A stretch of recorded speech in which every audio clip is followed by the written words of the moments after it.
Assalamualaikum warahmatullahi wabarakatuh. Hello everyone, my name is Dwifa Nurzaman. My student's ID is 2223240025 and I'm from class 4C.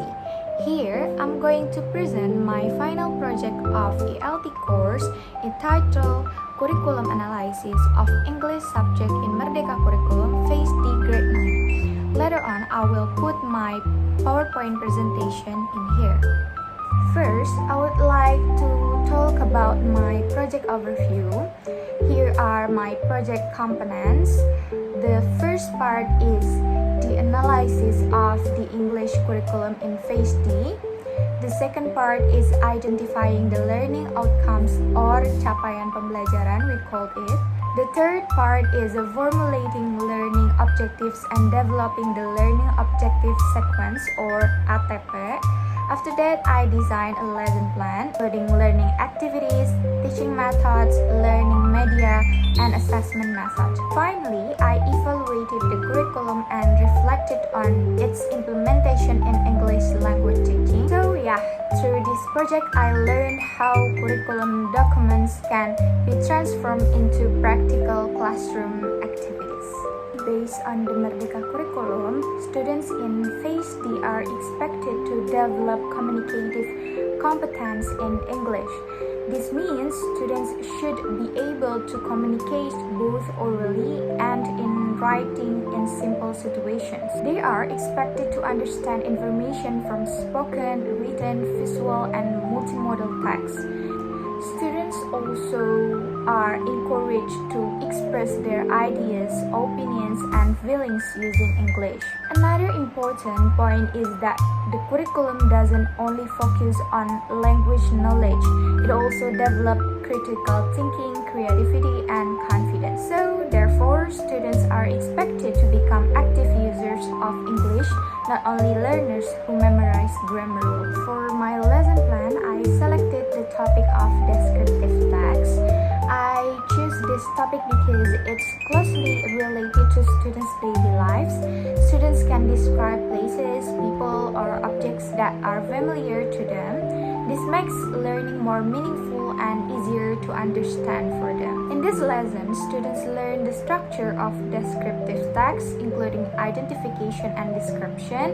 They also learn important language features such as simple present tense, adjectives, and vocabulary related to places and objects.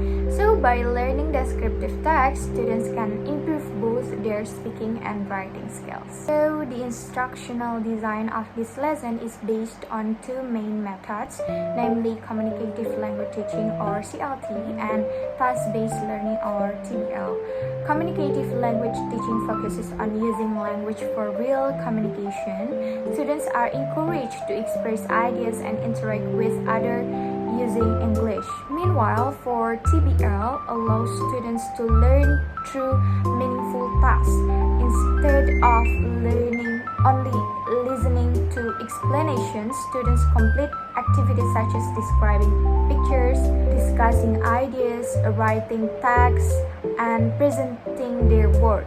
Why I choose these methods? Because they support the student-centered approach promoted by the MERDEKA curriculum. Talking about learning objectives, here I have 5 learning objectives. First, students are able to identify the main information in a simple descriptive text.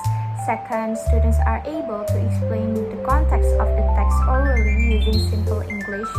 Third, students are able to use appropriate vocabulary related to descriptive text. Fourth, students are able to write a short descriptive paragraph with the correct structure. And finally, students are able to present their description in front of the class. These objectives are ranged from understanding information to producing language. This sequence helps students build their language skills step by step. Next, I would like to explain the learning activities.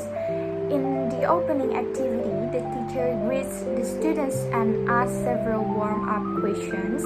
For example, students are asked about their favorite place. This activity helps connect the lesson with students' personal experiences. In the main activity, students observe pictures and learn new vocabulary. Then they read an example of a descriptive text and identify its structure and language features. After understanding the model of text, students practice writing their own descriptive paragraph. They can also discuss their ideas with classmates and receive feedback from the teacher. Finally, in the closing activity, students reflect on what they have learned and receive feedback from the teacher. So now, talking about assessment design. Assessment is an important part of this lesson plan. The first type is diagnostic assessment. It's conducted before the lesson begins to identify students' prior knowledge, confidence, and readiness to learn. The second type is formative assessment. This assessment takes place during the learning process. The teacher observes participation, asks questions, and checks students' understanding throughout the lesson. The final type is summative assessment. Students are asked to write a short descriptive text about their favorite place and present it orally in front of the class. These assessments help teachers monitor students' progress and provide appropriate support when they need it. So, there are several important strengths in this lesson plan. First, it's student-centered because students actively participate in discussions, writing activities, and presentations. Second is it focuses on real-life communication. Students learn English that can be used in their daily life. Third, all language skills are integrated. Students practice reading, writing, speaking, and listening during the learning process. The fourth is the lesson uses interactive activities that make learning more engaging and enjoyable. Finally, the lesson includes continuous assessment so that teachers can monitor students' learning development effectively. So, after completing this project, I gained a deeper understanding of curriculum planning in English language teaching. I learned that MERDEKA curriculum provides flexibility for teachers to design learning experiences that are meaningful and relevant to students' needs. I also realized that a good lesson plan is not only about delivering materials, it should also encourage interaction, communication, and active participation from students. However, teachers may still face challenges such as differences in students' abilities, limited resources, and also time constraints.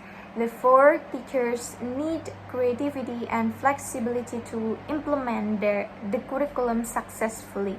Overall, I believe that the MERDEKA curriculum provides a strong foundation for developing students' communicative competence and preparing them for future challenges.